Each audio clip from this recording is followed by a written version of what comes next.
Come to Unit 5 in Principles and Practice of Auditing, that is Audit of Limited Companies and Others.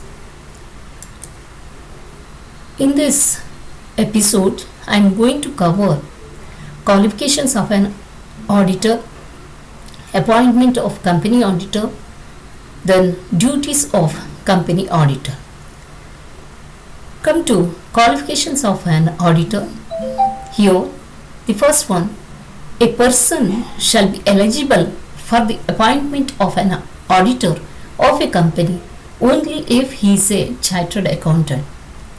Secondly, where a firm including a limited liability partnership is appointed as an auditor of a company, only the partners who are chartered accountants shall be authorized to act and sign on behalf of a firm. Come to appointment of an auditor. Appointment of an auditor in case of a sole proprietorship. The appointment of auditor in case of sole trader is done by the owner of the business. In case of sole traders, the auditor generally acts as an accountant who also prepares accounts beside checking their accuracy.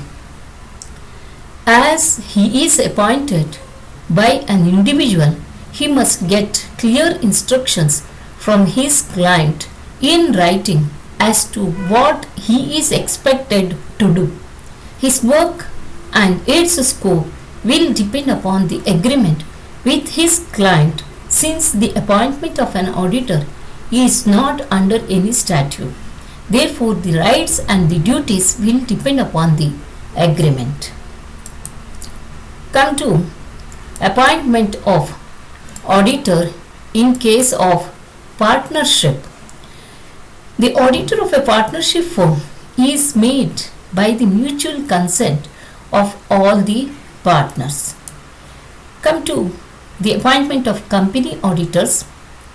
The provisions regarding appointment of auditor are contained in section 139 of Companies Act 2013. So what are those provisions regarding the appointment? Let us consider now one by one. Appointment of auditor by members under section 139 subsection 1 of the Companies Act.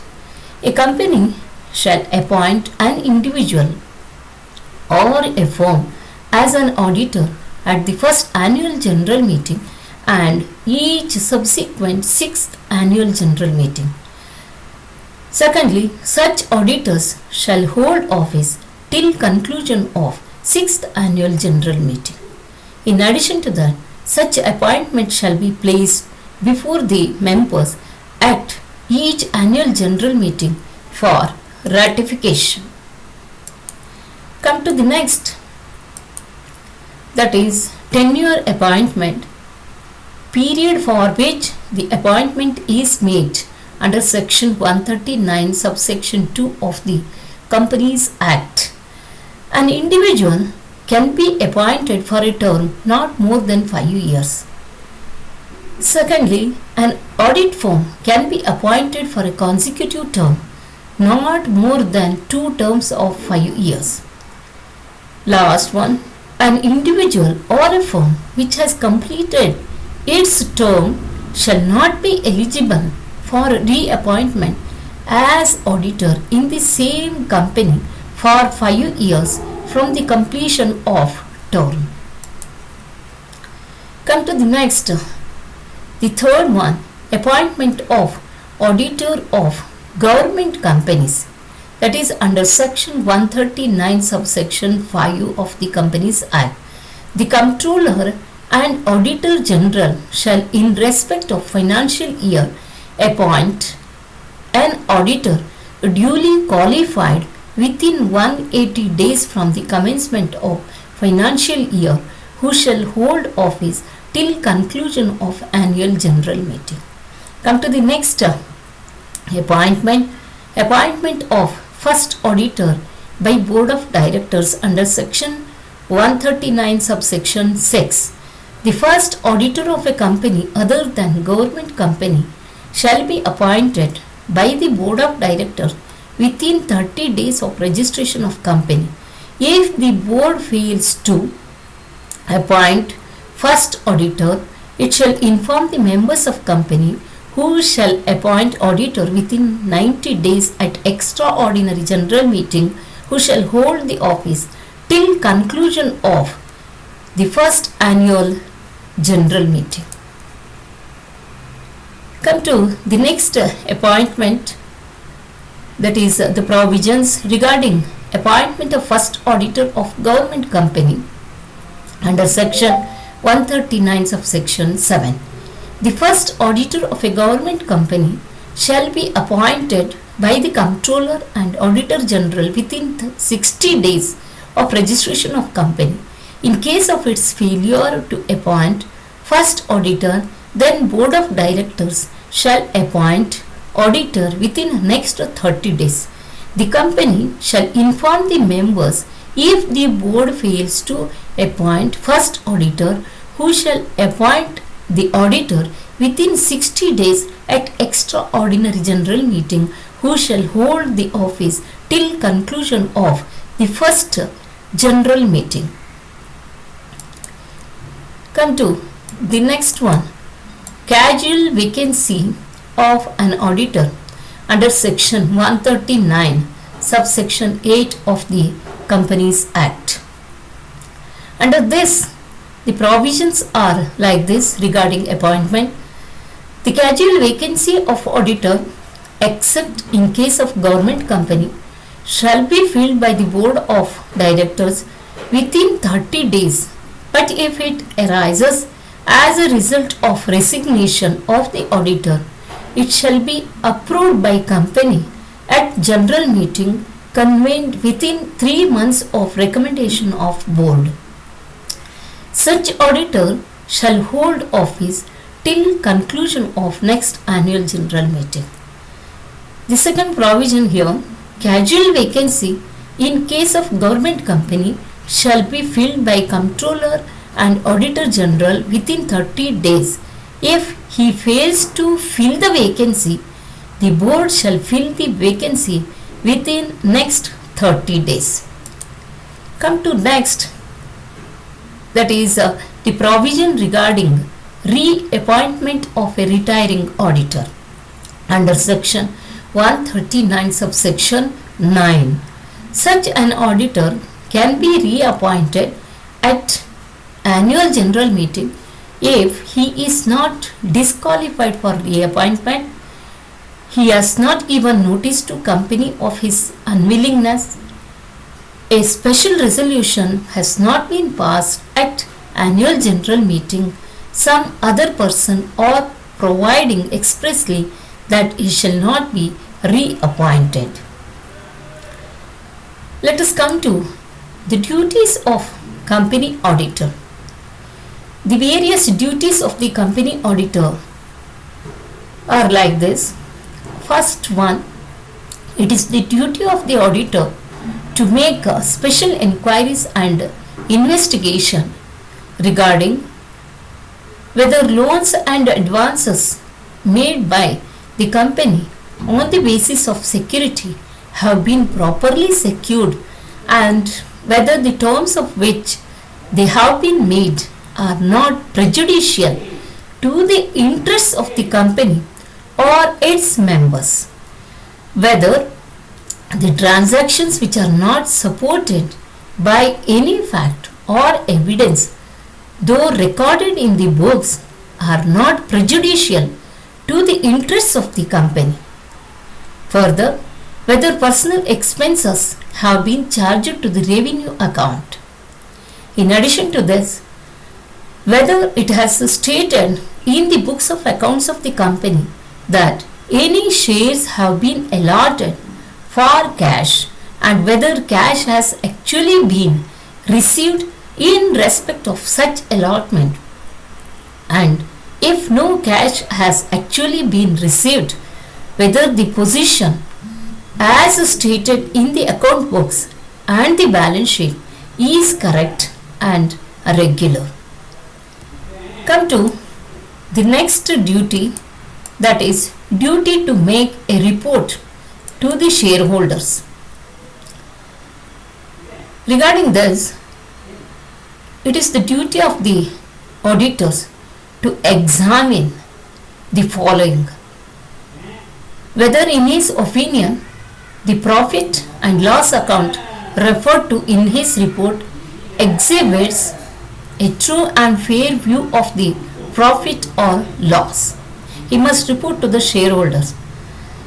It is the duty of the auditor to make a report to the shareholders whether in his opinion the balance sheet referred to in his report is properly drawn up so as to exhibit a true and fair view of the state of affairs of the business, according to the best of his information and explanations given to him and as shown by the books of accounts. It is the duty of the auditor to make a report to the shareholders whether he has obtained all the information and explanation which to the best of his knowledge and belief were necessary for the purpose of his audit. It is the duty of the auditor to report whether in his opinion proper books of accounts as required by law have been kept by the company and proper returns adequate for the purpose of his audit have been received from branches he visited or not. It is the duty of the auditor to report whether the company's balance sheet and profit and loss accounts dealt with by the report are in agreement with the books of accounts and returns. If the answer to any of the above mentioned questions is in the negative, the auditor should submit his report accordingly. Come to the next duties of company auditor, that is duty to comply with the directives of the central government. It is the duty of the auditor to comply with the various directives issued to the auditor of the joint stock companies from time to time to give specific reports on the financial accounts of the companies. Next, it is the duty of the auditor to sign the audit report. It is the statutory duty of the company auditor to sign the report prepared by him. Only a partner practicing in a firm in India can sign the audit report for and on behalf of a partnership firm practicing as chartered accountants. Come to the next duty, that is duty to give a statement in the prospectus. The prospectus issued by an existing company shall contain a report from the auditor of the company regarding profits and losses during the previous year, assets and liabilities of the company and its subsidiaries, and the rate of dividend paid by the company in respect of each class of shares in the company for each of the 5 financial years preceding the issue of prospectus. So, it is the statutory duty of the company auditor to submit his report containing the above mentioned points. Come to the next duty, that is duty to certify the statutory report. The auditor of the company has to certify the statutory report regarding the shares allotted by the company, the cash received in respect of shares, and the receipts and payments of the company. The statutory report should also be certified as correct by 2 directors, one of whom shall be managing director. Every company shall within a period of not less than 1 month and not more than 6 months from the date which the company is entitled to commence business has to conduct a general meeting of the members of the company, which is known as the statutory meeting.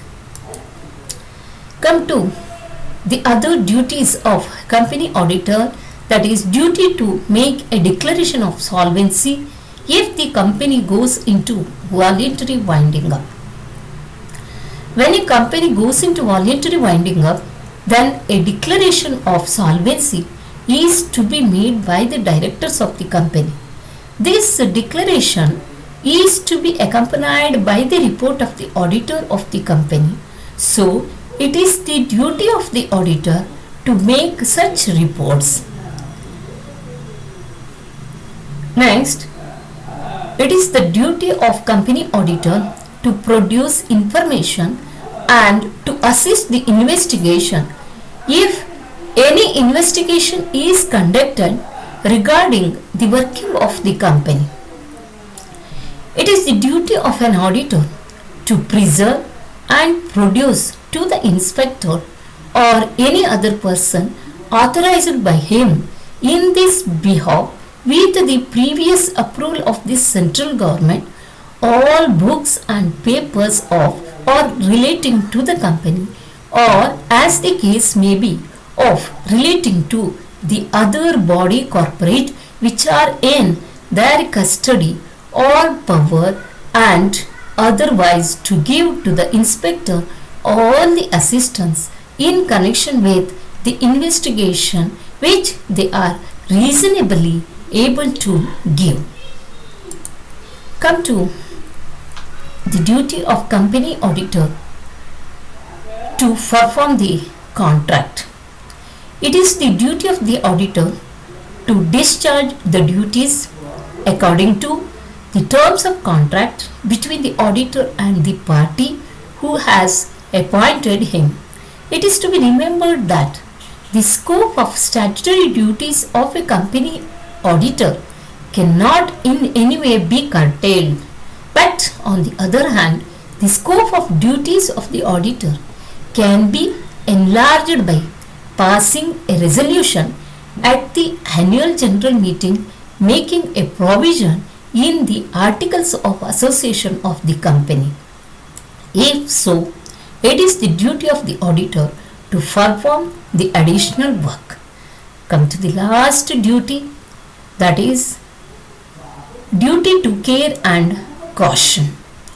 The auditor is appointed in the capacity of an expert, therefore he must act honestly and exercise care and caution in the performance of his duties. The auditor can never give ignorance as an excuse for defense. So the auditor must prove that in the course of his audit work he has employed skills that would reasonably be applied by any other auditor. In the next episode, I will continue liabilities of an auditor, audit of educational institutions, audit of insurance company, audit of cooperative society. Let us end this.